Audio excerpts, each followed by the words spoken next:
আসসালামু আলাইকুম ওয়া রাহমাতুল্লাহ। আমাদের আরেকটি নতুন ব্লগে আপনাদেরকে স্বাগতম। আজকে আমাদের উদ্দেশ্য হচ্ছে দারিয়াপুর থেকে কামারজানি, এবং কামারজানিতে গিয়ে আমরা নদীর পাড় দেখব এবং মাছ বাজার দেখব। সেই উদ্দেশ্যে আমরা রওনা দেই এবং আমাদের সাথে আমরা ছিলাম 6 জন এবং গাড়ি ছিল 3টি, যেখানে ছিল লিমন স্যার, মাহমুদ, শাহাদত, হাসানুর, লিমন খান মামা এবং আমি নিজে। আমরা পাল্টাপাল্টি ভাবে চলে যাচ্ছিলাম এবং বিভিন্ন ভিডিও করতেছিলাম। একটার পর একটা বাজার পর আমরা চলে যাচ্ছিলাম এবং যেতে যেতে রাস্তার চমৎকার ভিউ আমরা দেখতে পাচ্ছিলাম। Just wow! আমরা ভিডিও করে নিচ্ছিলাম এবং ছবি তুলছিলাম, কারণ এত সুন্দর লাগছিল যে ছবি না তুললে একটা কেমন হয়ে যায়, তাই আমরা ছবি তুলছিলাম। আমাদের যাত্রা খুব ধীর গতিতে হলেও আমরা যাচ্ছিলাম মোটামুটি। আমাদের মূল উদ্দেশ্য হচ্ছে কামারজানি। আমরা সামন ক্যামেরায় নিচ্ছিলাম এবং যেতে যেতে আমরা দেখতে পারলাম যে স্বপ্নময় সুন্দরগঞ্জ অতিক্রম করার পর আমরা রাস্তায় যেতে যেতে আমরা দেখতে পেলাম যে আমরা লক্ষ্মীপুর হাই স্কুল চেঞ্জ করার পর লক্ষ্মীপুরের বিখ্যাত সেই জ্যাম। লক্ষ্মীপুর যিনি গিয়েছেন তিনি ভালো করেই জানেন যে গাইবান্ধা যাওয়ার পথে অবশ্যই লক্ষ্মীপুরে একটা জ্যামে পড়তেই হবে। আমরাও তার বিকল্প না, আমরাও জ্যামে পড়েছি এবং জ্যাম পার করে আমরা আমাদের গন্তব্যে যাওয়া শুরু করলাম। আমাদের প্রথম গন্তব্য হচ্ছে দারিয়াপুর। দারিয়াপুর চেঞ্জ করার পর আমরা কামারজানি যাব এবং খুব চমৎকার রাস্তা। আমরা রাস্তার দুধারে দেখতে পাচ্ছিলাম কিছু ব্রিজ এবং অনেক চমৎকার ভিউ আসছিল। আমরা খুব দারিয়াপুরের খুব কাছাকাছি চলে যাওয়ার পরেও আমাদের যাত্রাপথে আমরা একজন আরেকজনের ভিডিও করে নিচ্ছিলাম, যাতে আমরা সবাইকে দেখতে পারি এবং গল্প গুজবে আমরা আমাদের গন্তব্যে চলে যাচ্ছিলাম। একটা করে বাইকে 2 জন করেছিলাম এবং আমরা খুব হাসি খুশি ভাবে আমাদের গন্তব্যে চলে যাচ্ছিলাম। যদিও বা রাস্তায় তেমন দেখানোর কিছুই নেই, জাস্ট আমাদের একটু ঘুরতে ভালো লাগে, তাই আমরা ঈদের পরে ঘোরার উদ্দেশ্য নিয়ে গেছিলাম। এরপর আমরা আমাদের রঞ্জু ভাইয়ের দোকানে গেলাম। দারিয়াপুর এসেছি রঞ্জু ভাইয়ের দোকানে, এসে দেখি সবকিছু শেষ হয়েছে। তারপরও চেষ্টা করলাম 2-1 জিনিস নেওয়ার জন্য। কি নিচ্ছি? দারিয়াপুর এসেছি, ভালোবাসার ভাই ঈদের পরে আসছেন, ঈদের আগে আমার মাল শেষ হয়ে গেছে, ঈদের পরে আসি আরো পা।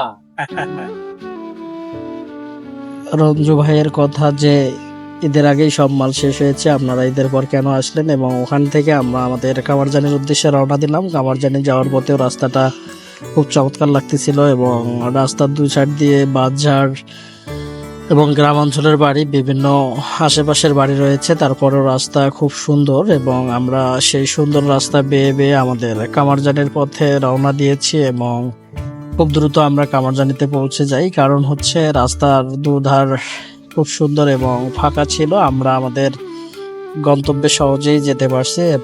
আমাদের যাত্রাপথে আমরা অনেক লোকজনকেই দেখতে পাচ্ছিলাম, যারাও ঘোরাফেরা করার উদ্দেশ্যেই বের হয়েছে। ঈদের পর সবাই কম বেশি ঘুরতে যায় এবং যেতে যেতে আমরা আমাদের গন্তব্যে পৌঁছে যাই। প্রথমে বাজার অতিক্রম করব। বাজার অতিক্রম করার পর আমরা আমাদের সেই কাঙ্ক্ষিত নদীর পাড়ে এসে পৌঁছাই এবং নদীর পাড়ে আমরা মোটামুটি একটু ঘুরে দেখার পর আমরা মেইন যে নদীর পাড় সেখানে চলে যাওয়ার জন্য আমরা একবারে কর্নারে চলে যাই এবং আঁকাবাঁকা রাস্তা মেঠো পথ অতিক্রম করে আমরা নদীর পথে চলে যাই। নদীর পথে চলে যাওয়ার পর আমরা দেখতে পাই যে নদীর সাইড দিয়ে চরের মানুষের বিভিন্ন জিনিস রাখা এবং আরও আমরা দেখতে পাই ভুট্টা ক্ষেত এবং একটা হাসপাতাল, যে হাসপাতালের মাধ্যমে নদীর পাড়ের চরের মানুষদের সেবা দেওয়া হয়। ফ্রেন্ডশিপ হাসপাতাল নাম। সেটা আমরা ভালো করে দেখি। দেখার পর আমরা নদীর পাড়ে চলে যাই, নদীর একটা ভিউ নেওয়ার চেষ্টা করি। তারপর আমরা নৌকায় উঠি। হাসানোর নৌকায় উঠে একটু পোজ দিচ্ছিল যে আমি এইভাবে ছবি উঠতে চাই। তারপর আমি নৌকায় উঠলাম, ওঠার পর আমি একটু পোজ দিলাম যে আমার এভাবে ছবি ওঠানো হোক। তো আমরা মোটামুটি নৌকায় একটু মজা করতেছিলাম। যদিও বা ঈদের সময় নৌকা মাঝিরা নেই, নৌকা বন্ধ ছিল। তারপর লিমন খান মামা কিছু ডায়লগ দিচ্ছিল, যে ডায়লগগুলো আমরা শোনাতে না পারলেও আমরা ক্যামেরা বন্দি করেছি। তারপর আবার আমাকে নেওয়া হয়, আমিও কিছু বলতেছিলাম যে নদীর পাড়ে আসার পর খুব সুন্দর লাগতেছে, নদীর পাড় আসলে খুব ভালো জিনিস। তারপর আমরা নদীর পাড়ের যে চরের বালু আছে সেখানে একটু হাঁটাচলা করলাম, করার পর আমরা নদীর পাড়ে বেয়ে যাচ্ছিলাম। সেখানে দেখতে পাচ্ছিলাম যে ছোট ছোট বন্ধুরা খেলাধুলা করতেছে। আমরা নদীর পাড়ে বাইক নিয়ে গিয়েছিলাম এবং মাঝে মাঝে বাইক থামিয়ে আমরা সেই প্রকৃতির অপরূপ বাতাস উপভোগ করছিলাম। এরপর আমরা কামারজানিতে যে লঞ্চ ঘাট আছে সেখানে গেলাম। যাওয়ার পর দেখতে পেলাম যে মাছের একটা আড়ত বসবে, তাই নৌকার মাঝিরা মাছ নিয়ে খুব দ্রুত ঘাটে আসতেছিল, কারণ সময় মতো তাদের এই মাছের আড়ত বসে। আমরা দেখতে পারলাম যে চরের রাস্তায় ঘোড়াতে করে মানুষ মালামাল পার করতেছে, ঘোড়ার গাড়িতে করে মালামাল পার করতেছে। চরে অত্যন্ত কষ্ট ঘোড়াদের, তারপরেও ঘোড়ার কাজই হচ্ছে ঘোড়ার গাড়ি চালানো, যেখানে একজন লোক থাকলেও মূলত ঘোড়ারই মূল দায়িত্ব এই বোঝা টানার জন্য।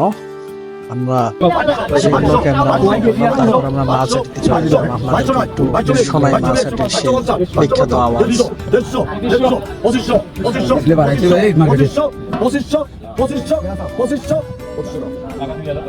বাঘা 2000 বাঘা 2000 বাঘা 2000 বাঘা 2000 2020 2030 2050 2050 বাঘা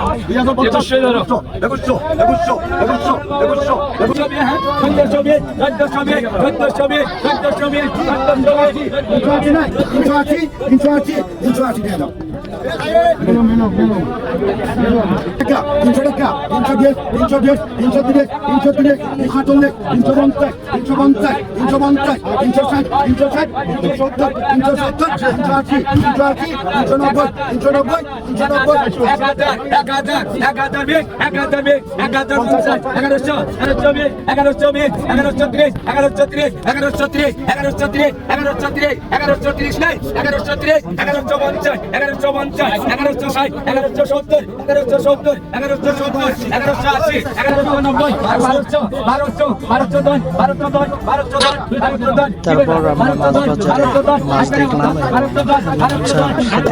মাছ কেনা যায় কিনা। আমরা সবাই ছড়িয়ে ছিটিয়েছিলাম এবং আমরা এক পর্যায়ে মাছ দেখে আমাদের পছন্দ হয় এবং আমরা কিছু মাছ কিনে নেই, যদিও বা আমরা সাথে করে ব্যাগ নিয়ে যাইনি। তারপরও মাছ কিনে নেওয়ার পর আমরা পাশে থেকে ব্যাগ আনার পর আমাদের মাছটা নেই এবং স্যার টাকা দিচ্ছিল। টাকা দেওয়া শেষে আমাদের মাছ কেনা শেষ। আমরা আরো ঘুরে দেখতেছিলাম, ঘুরে দেখতে দেখতে যে আরো কোনো মাছ পছন্দ হয় কিনা আমাদের কেনা মাছ, যদিও বা মাছগুলোর নাম আমি পুরোদমে বলতে পারতেছি না। আমাদের টাকা দেওয়া শেষ এখনো হয়নি, আমরা টাকা দিলাম। দেওয়ার পর আমরা আমাদের যে আশেপাশে আরো দেখি যে মাছ কি মাছ আছে, কারণ আমাদের এই মাছ হাটে যাওয়ার পর আমরা দেখতে চাচ্ছিলাম যে কি সিস্টেমে কামারজানিতে মাছ বিক্রি হয়, যদিও বা আমাদের আগে কখনো যাওয়ার অভিজ্ঞতা নেই। আমাদের মাছগুলো উঠাই দিচ্ছিল, নদীর মাছ বলে কথা, খুব সুন্দর ছিল।